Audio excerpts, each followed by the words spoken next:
Team Fani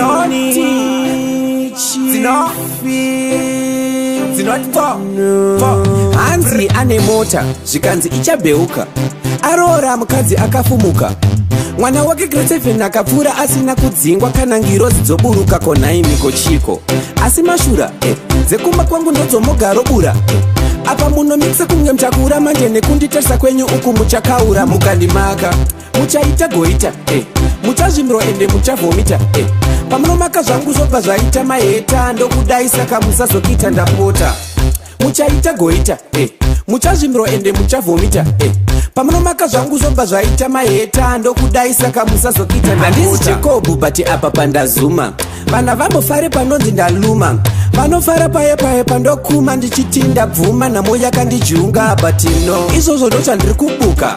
Up to the time mando yandiri kuda. Eyes on the price vapo aasi kubva saka terowa vakasunga nonetsa kukunda mukamumaka. Muchaita goita muchazvimiro ende muchavomita pamunomaka zvangu zvobva zvaita maheta ndokudai saka musazokita ndapota. Muchaita goita muchazvimiro ende muchavomita pamunomaka zvangu zvobva zvaita maheta ndokudai saka musazokita ndapota. Mota zvikanzi ichabheuka, aroora mukadzi akafumuka. Mwana wake grade 7 akapfuura asina kudzingwa kana ngirozi dzoburuka konaimiko chiko. Asi mashura dzekumba kwangu ndodzomogaro bura. Apa munomikisa kunge mtakura manje nekunditarisa kwenyu uku muchakaura. Mukandimaka muchaita goita muchazvimiro ende muchavomita pamunomaka zvangu zvobva zvaita maheta ndokudai saka musazokita ndapota. Muchaita goita muchazvimiro ende muchavomita pamunomaka zvangu zvobva zvaita maheta ndokudai saka musazokita ndapota. Handisi Jacob but apa pandazuma vana vambofare panonzi ndaluma.